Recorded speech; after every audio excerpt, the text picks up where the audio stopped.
Juárez, las corridas de toros fueron prohibidas en 1867 por el presidente Juárez y legalizadas después por el presidente Díaz en 1886.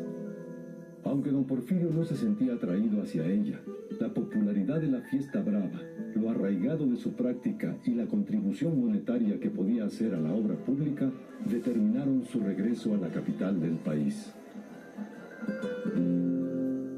Durante los primeros años del porfiriato, el torero charro Ponciano Díaz había representado al país en sus confrontaciones con el torero español Luis Mazzantini.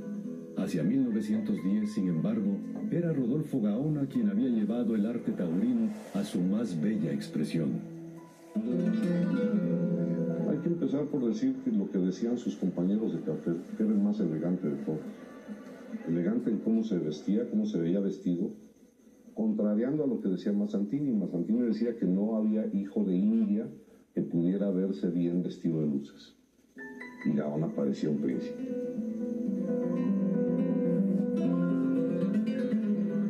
Lejos del ambiente taurino, en las colonias extranjeras de la capital, el porfiriato conoció una pasión que crecería con el nuevo siglo, la de los deportes o sports.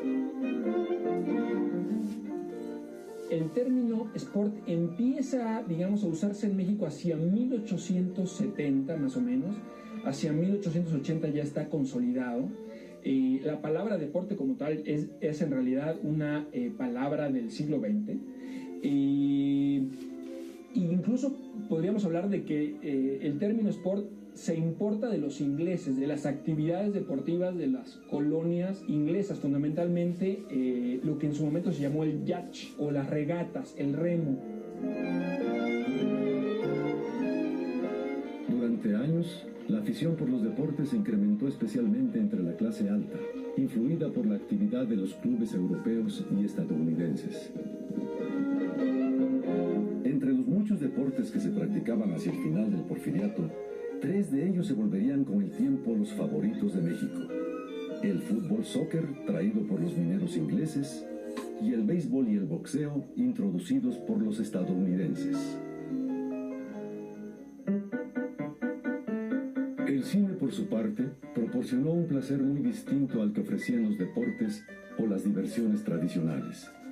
Introducido al país en 1896 por los franceses Gabriel Beyre y Ferdinand von Bernard, el cinematógrafo se presentó ante el presidente Díaz como un adelanto científico más que como un recurso recreativo. Don Porfirio, siempre alerta, advirtió su capacidad propagandística y se hizo filmar de inmediato durante una cabalgata en Chapultepec. Porque don Porfirio Díaz era una figura bastante popular. Una película de él montando a caballo duró en exhibición más de un año. Entonces Porfirio Díaz era una figura popular y él vio las posibilidades del cinematógrafo y por eso se dejó retratar. El cine llegó pronto hasta el público, que lo recibió en medio de confusas demostraciones de alegría y de asombro. Entonces la primera generación que recibe las imágenes no está acostumbrada a ellas.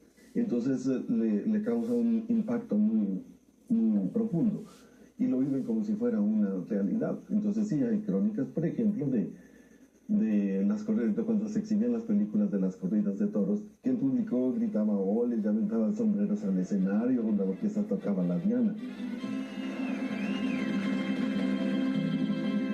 Hacia los primeros años del siglo XX, el cine se había ganado el favor de toda la sociedad y una gran cantidad de salones se abrieron en la capital.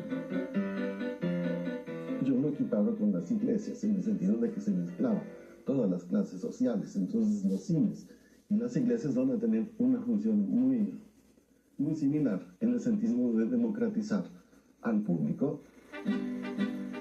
Para el final del porfiriato, el cinematógrafo se había desarrollado a tal punto que los camarógrafos registraban una gran cantidad de temas sobre la vida de los mexicanos.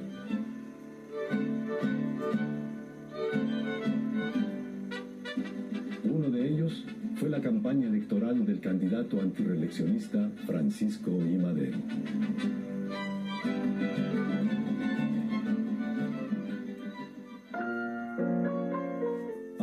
porfiriato desaparecerían también muchas de sus costumbres sociales y políticas, el gusto por los paseos y los bailes, la afición por los deportes, los toros y el cine, continuaron sin embargo su propia historia.